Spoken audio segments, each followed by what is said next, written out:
Hey, folks, welcome to the Next Iteration podcast. We are going to talk about a subject that is close to a lot of new leaders, even old leaders, to be honest. We're going to talk about delegation today. And we want to really explore the subject and try to understand why is delegation so hard. So, what do you think, Chirag? Why is delegation so hard?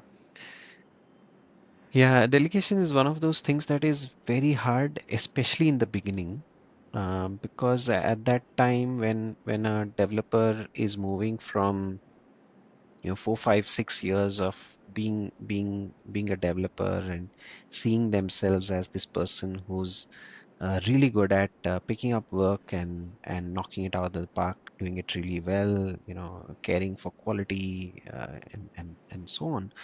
And so they have this vision or identity of themselves as the one who gets stuff done and gets stuff done really well. But now, as they are needing to shift into being a technical leader for the team, they have to figure out how to now offload some of the work that they used to do as a developer to other developers on the team. And this, I think, leads to a bit of a small identity crisis that why should I delegate this to somebody else when I am the best person to do it, when I can just do it better. And not just that, but why should I give it to somebody else when I will enjoy doing it myself so much. So I think this kind of internal conflict between their previous role and their new responsibilities creates tension in their minds, and so letting go of that tasks can feel like they are letting go of a part of their identity. That's why delegation is really hard to start with for new technical leaders. Yeah, I think another reason that I've seen play out is that it shifts the relationship between new leaders and their teams. A lot of times, you assume your new position as part of the same team that you've been working with for a while. And so, till yesterday, you were all working together and you were all peers, and now you've suddenly assumed this leadership position, and you need to get stuff done through other people, which is kind of an awkward conversation to have when you're not used to it. And so I think there's a lot of hesitance based on that as well, and that paired with the comfort of I can just do this myself makes it very difficult for people to get into the rhythm of delegation. Mm. Yeah, and then, another thing that makes delegation tough again, during the early stages of a tech lead's time in the role, is that they're constantly worried about it resulting in lower quality work.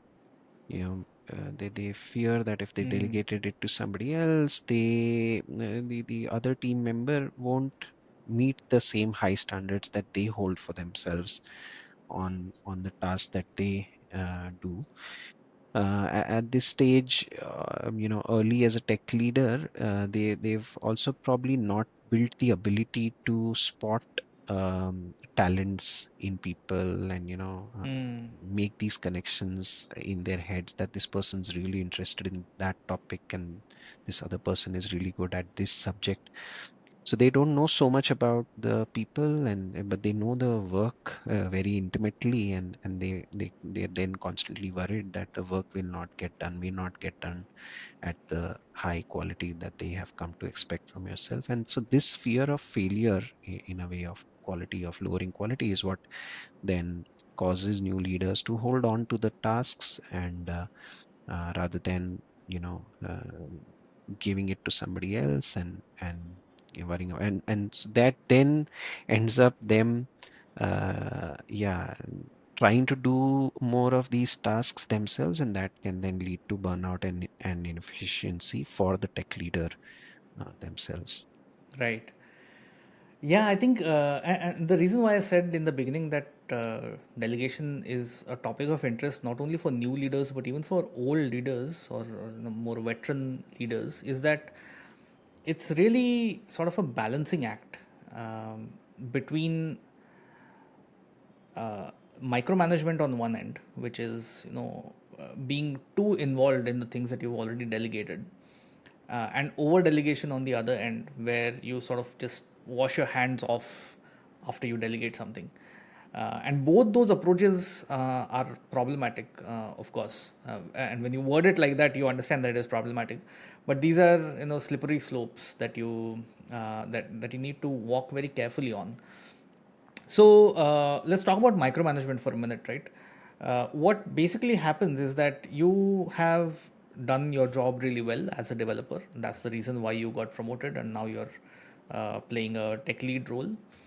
This might not be a formal promotion, but at least in terms of responsibilities, you're now picking up additional responsibilities. And so you, like Chirag was saying, you have a very high standard of quality, and there's a certain way in which you do your job or you do a particular task, and you want others to then emulate your way of working. And so you not only are particular about what gets done, but you are very particular about how it gets done. And that's when you end up giving a lot of instructions, asking multiple times, how is this thing going? Show me the progress. Trying to help, and you're coming from the point of view of helping people. You're worried about the quality. It's not a reflection of what you think other people's capabilities are. But it certainly gets interpreted that way, and so people then get defensive about how they are working. They want you to, stand off and let them do their work in their own fashion. um, all kinds of problems that arise from micromanagement, and we've all gone through these experiences in our lives. So we certainly know what it feels like on the other side. So that is one extreme of delegation, which is that you get into this cycle of micromanagement and you get very particular about not just what gets done, but how it gets done. Mm. And on the other end is the opposite problem that the tech leads are not able to share enough context or enough clear expectations about what good looks like and what needs to Mm, get achieved, and so on. And they could just assume that, okay, these are team members who will intuitively understand how to approach that task and intuitively understand what good looks like, and that can then lead to them struggling with it, taking longer. Actually, maybe it doesn't quite meet the standards that the tech lead has in mind, and if any of that does happen, then it can reinforce the tech lead's belief that, oh, delegation doesn't work, and you mm. then back to back to square Back to one square on, one. should I be delegating? Why should I be delegating? Others, delegating is a risk, and so on. So Right. lack of clear expectations and lack of context being provided could be the other end of that spectrum to be that can often go wrong, and that's what makes delegation hard. That you have to be right in the center zone of providing enough context and not providing too much specific direction. Yeah, indeed. It's a very tough balancing act, and you almost have to do it separately for individual items of delegation, right? And that's why this is a long journey, and it's not like once you find the balance, that's it, and you found it. Every time you have to take a decision on what to delegate, how to have that conversation, you need to play that balancing act, and that really makes it, it takes effort, and you have to be intentional about it and very conscious about how you're doing it.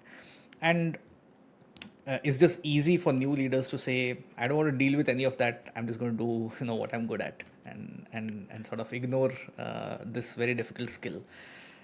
So that's all the reasons why delegation is so difficult. In our next couple of episodes, we are going to talk about what impact poor delegation has on the tech lead as well as on the team. And then we are going to give some tips about how you might be able to navigate this better. So look forward to seeing you there. All right. Bye. Bye bye.